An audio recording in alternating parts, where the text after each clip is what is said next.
Bonjour à tous, bienvenue sur Sensation dans le Mac Paris. Aujourd'hui, on reçoit Geoffroy Boulard, maire du 17e arrondissement, mais aussi vice-président de la métropole Grand Paris. Bonjour Geoffroy Boulard. Bonjour. Alors aujourd'hui, on va parler un peu de l'actualité du 17e arrondissement. C'est là qu'on enregistre cette émission, d'ailleurs, dans les salons du Sormani, le restaurant qu'on remercie. Vous avez pour la première fois aujourd'hui, Geoffroy Boulard, accueilli les élections législatives au Liban pour les votes. Pourquoi l'avoir fait dans un premier temps Pourquoi avoir accueilli ces scrutins? Écoutez, les élections législatives au Liban ont eu lieu ce week-end et nous avions été mobilisés et sensibilisés à l'organisation du scrutin dans la capitale par l'ambassadeur du Liban en France, avec lequel nous avons des relations étroites et cordiales, d'amitié franco-libanaise. Et donc j'avais proposé que pour que la première fois, on puisse organiser à la mairie les élections libanaises et créer un point de vote, un bureau de vote. Il y en avait 3 d'ailleurs. Pour les habitants du 17e, parce qu'on a beaucoup de Français libanais ou de Libanais qui vivent ici dans notre arrondissement, et puis également ceux du 8e, du 9e et du 2e arrondissement. Ça devrait être mis plus en avant, justement, ce sujet-là, l'inclusion, on peut dire, de la population libanaise à travers les scrutins, notamment pour les législatives, au sein de Paris intramuros en général. Oui, là, c'est une initiative qu'on a prise avec plusieurs maires d'arrondissement, le 15e, le 16e et le 5e arrondissement. On était 4 arrondissements à organiser ce scrutin. Pour nous, c'est important. Ça permet aussi de partager sur la démocratie. Et comment elle est organisée, de voir aussi les différences dans l'organisation du scrutin. C'était important et d'encourager évidemment les Libanais à participer au renouveau démocratique qui est très attendu. Et il y avait une mobilisation forte hier quand je suis passé saluer les bénévoles, parce que ce sont des bénévoles qui organisent les scrutins, comme en France d'ailleurs, avec l'ambassadeur et mon adjoint. Autre sujet d'actualité dans le 17e arrondissement et dans Paris en général et dans beaucoup de villes françaises, c'est ce qu'on appelle les dark kitchens. Donc c'est un phénomène qui se développe beaucoup, c'est ces restaurants qui fonctionnent uniquement sur livraison, uniquement à emporter. Il y en a beaucoup ici dans cet arrondissement. Il y a une 50aine d'établissements de type dark kitchen qui ont été identifiés au niveau de la ville de Paris. Et dans le 17e arrondissement, nous avons plusieurs types d'établissements. Vous avez parlé des entrepôts, des petits entrepôts logistiques alimentaires, ça s'appelle les dark stores. Ça, nous en avons 4 dans l'arrondissement. Et nous avons des dark kitchens, l'équivalent de 4-5 dark kitchens, qui sont donc des locaux qui accueillent de la préparation alimentaire et de restauration, avec donc des plateformes qui travaillent pour ces 2 types de structures pour des clients.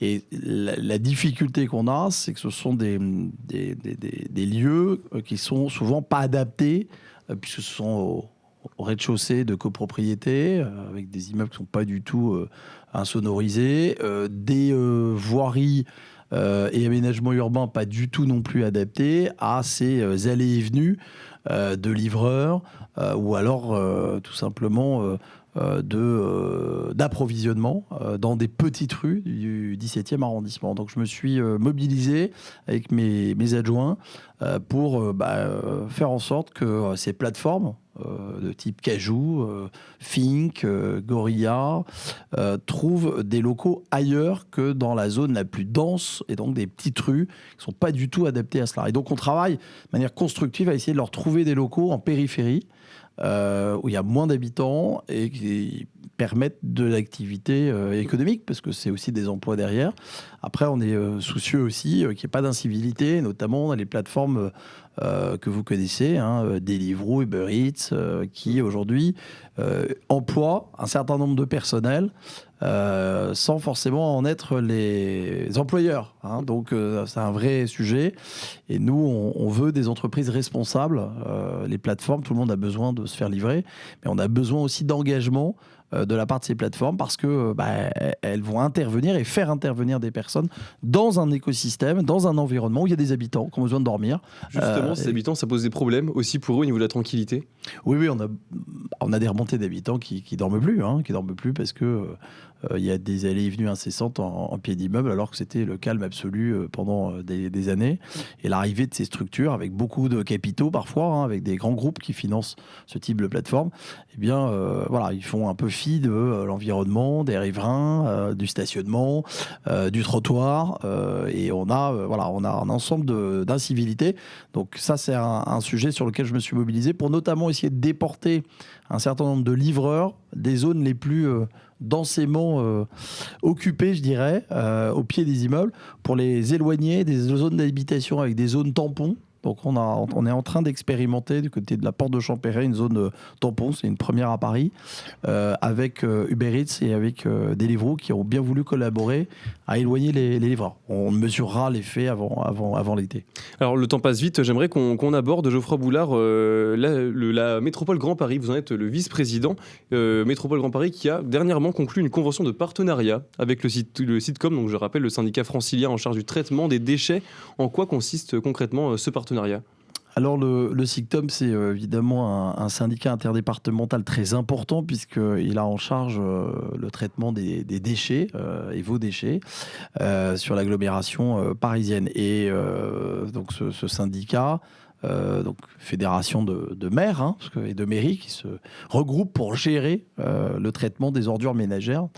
Il a passé une convention avec la métropole, notamment pour envisager davantage notamment d'opérations d'économie circulaire, de travail aussi expérimental sur des mobilités qui permettraient, notamment le transport fluvial par hydrogène, qui permettrait de réduire l'empreinte carbone des déplacements, notamment de ces déchets, à travers donc le fleuve, et à travers le fluvial et l'hydrogène. Donc là, on est en train de travailler sur ces sujets-là.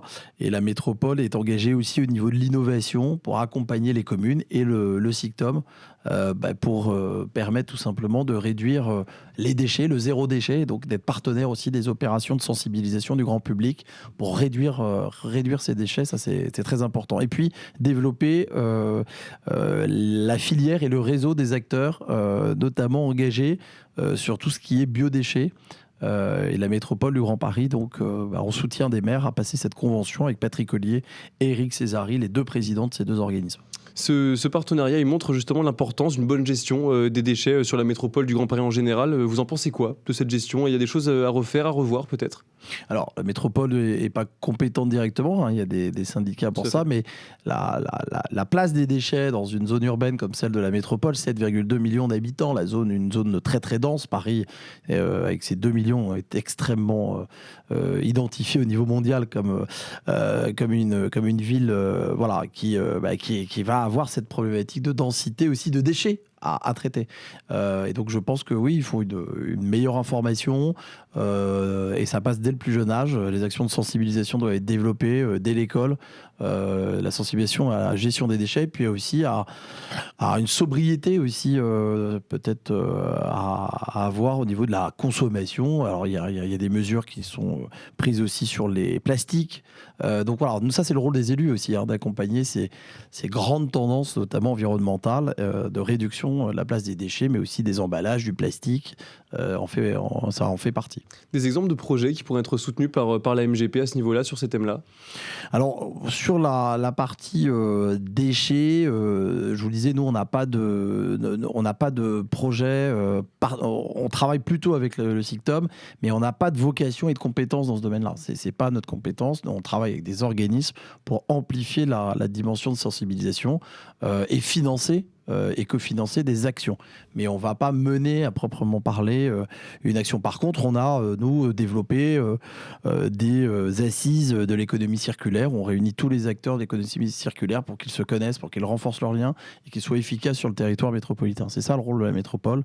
Mais voilà, l'idée n'est pas de prendre des compétences en matière de déchets qui ne sont pas les nôtres. Au niveau des déchets, justement, des choses sont à revoir. Si on parle de Paris intramuros, justement, en mettant de côté la métropole Grand Paris, il y a des choses à revoir à ce niveau-là ?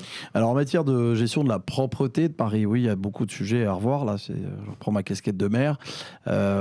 On n'a pas eu une réelle décentralisation. Il y a eu beaucoup d'effets de communication de la part d'Anne Hidalgo depuis 2020 sur le fait qu'elle allait donner du pouvoir au maire d'arrondissement. Aujourd'hui, elle a donné la possibilité de passer des marchés pour renouveler des bacs à fleurs, renouveler en tout cas l'entretien des bacs à fleurs. Ça ne fait pas une politique de propreté. Il ne faut pas prendre les Parisiens et les élus qui sont élus par les habitants des arrondissements pour des billes. Aujourd'hui, ce qu'il faut, c'est tout simplement l'autonomie en matière de gestion de la propreté. Autonomie dans le recrutement des agents, autonomie dans la définition des priorités pour l'arrondissement. Et par exemple, la possibilité de revenir sur le mode de collecte des déchets, puisque vous en parliez tout à l'heure. Moi, je demande la privatisation de la collecte. On espère que ça sera le cas. Merci beaucoup Geoffroy Boulard d'avoir été avec nous. Je rappelle, vous êtes maire du 17e arrondissement et vice-président de la métropole Grand Paris. Merci encore d'avoir été avec nous. Merci à vous.